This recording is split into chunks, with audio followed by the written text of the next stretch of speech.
Welcome to the factoring view. Let's get started. When you see two binomial terms here like this, hopefully by this point you know that you're supposed to FOIL. X times x is x squared. X times 1 is 1x. 2 times x is 2x. And 2 times 1 is 2. We combine our like terms, and x squared plus 3x plus 2 is our final quadratic. Now, when you're factoring, remember, you start out with this quadratic or trinomial, and now you want to get backwards to the two binomial terms. You want to create something that will FOIL back to your original. So you're just kind of working backwards. You're starting here and working back to get this. So the biggest thing you have to remember is that these first two terms, x times x, created this first term here, x squared. So whatever this times this is, it has to make x squared. So in this case, we know x times x is the only thing that'll multiply back to x squared. And then if you come back over here and look at these last two numbers, 2 times 1 was 2, which ends up being the final term in your quadratic.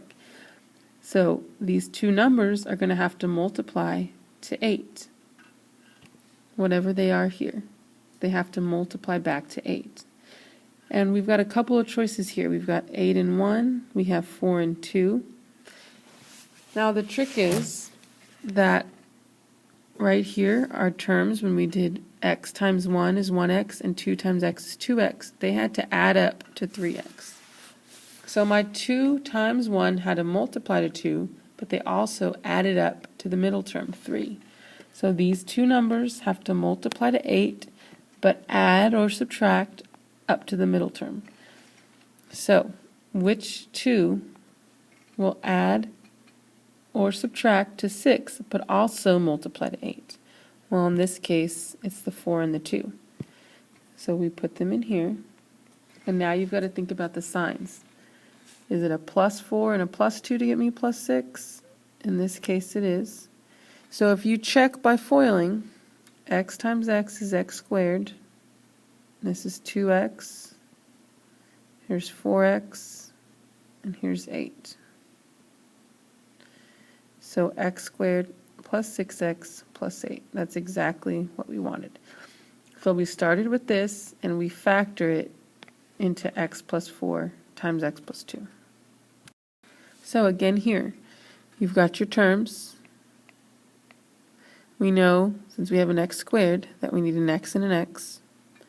And then our last two terms have to multiply to 4, but they have to add or subtract up to 5, our middle term. So the only choices we have here are 2 times 2 and 4 times 1.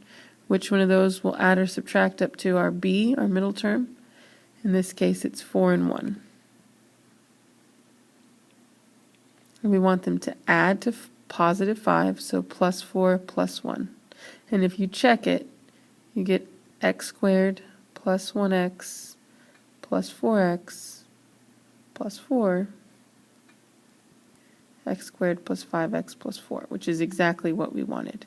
So when we start here and they ask us to factor it, our final answer is x plus 4 times x plus 1. This is how you would write it. This is just the checking part. Now there are a couple of special cases that'll, if you do it this way, it's a little bit easier. You can still do exactly what we said. We want it to multiply to 25, add or subtract up to 0 in this case because there's nothing there. But if you remember, this will make it faster. So there's no missing term because it must cancel out. Like if you got a plus 4x and a minus 4x, those would cancel the middle terms and you wouldn't have anything in the middle.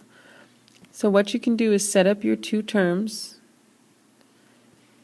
and this means we have a difference of squares, which means we're going to have x and a number, x and the same number, but you have a plus and you have a minus here.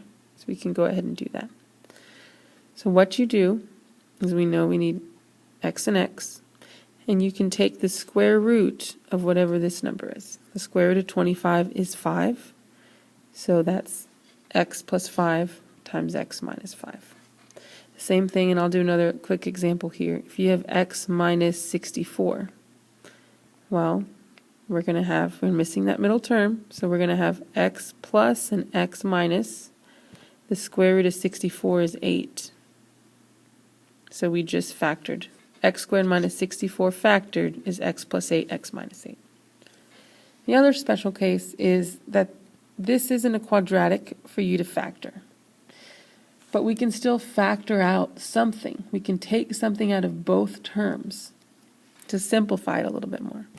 So if you come across something like this, it's not a quadratic, you can't factor it like this.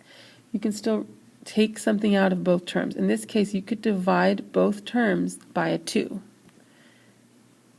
So if we divided both by 2, what we want to do is put that 2 on the outside of a parentheses. 4 divided by 2 is 2, and 10 divided by 2 is 5. So now, 4x plus 10 factored to 2x plus 5. All we did was take out a term that they both had in common. And if you wanted to check it, you would distribute it back, 4x plus 10, which is what we started with. So to just try another one of those, if you had 8x plus 16 and you wanted to factor it, well, they both can get an 8 out. You can divide both by 8. And this becomes just an x. 16 divided by 8 is positive 2. And there you go. You simplified it, or you factored it. That's it for now. Thanks for watching, and see you soon.